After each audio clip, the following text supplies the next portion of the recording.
strike now, and at the outset there had been discussion about how the system could handle about a week's worth of work stoppage without backlogs getting out of control. I just wonder if you could provide an update about the state of services and where the backlog is going at this point on the weekend. So far there have been tens of thousands of files not processed that otherwise would have been processed.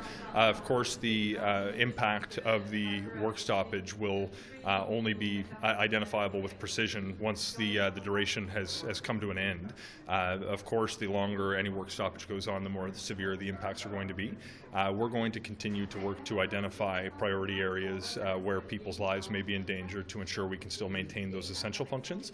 Of course, when we have a clearer picture of the catch-up we'll need to undertake as a result of factors around the work stoppage, the length and the nature that any further stoppage may take on, we may have to look at what policy decisions we should make to play catch-up. Of course, we've been doing that for the past year and a half after the pandemic. It's no secret that there were real challenges with the large number of cases that built up in our system. So we've been trying to embrace digital solutions. We've been trying to relax non-essential policy requirements, and we've been trying to inject more resources into the system.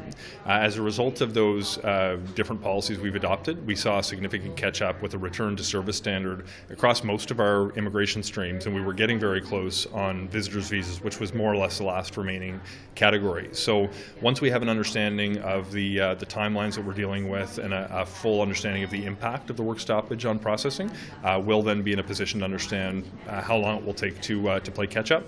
I remain hopeful that parties will continue to engage at the table so we can actually find a solution and get back to the level of productivity we were experiencing up until the recent work stoppage, and we'll go from there. Do you have a sense, for example, of how many citizenship ceremonies had to be postponed or otherwise rescheduled, or things that had been already set to go but because of the stoppage had to be delayed? So we had to cancel all of the scheduled citizenship ceremonies. I don't have the precise number front of mind, but we could follow up. There is a number of those that have been canceled to date.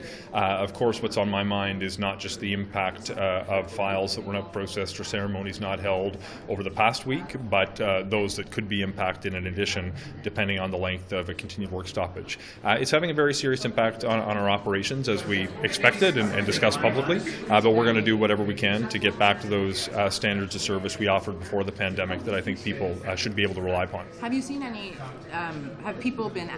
seen any decrease in applications as people have said, oh, okay, well, because of the strike, I better not submit an application, or is it business as usual in terms of the flow coming in? I haven't seen data on that. I expect there are some people who are probably watching it, but the realistic experience I've had over the past year and a half, despite the fact that there were processing challenges previously, is when a person has a major life event, they're going to a child's wedding, they're attending a funeral, there's a major conference that they'd like to go to, they're usually submitting applications based on a specific timeline during which they'd like to travel, or a job opportunity that's come up, or an academic year.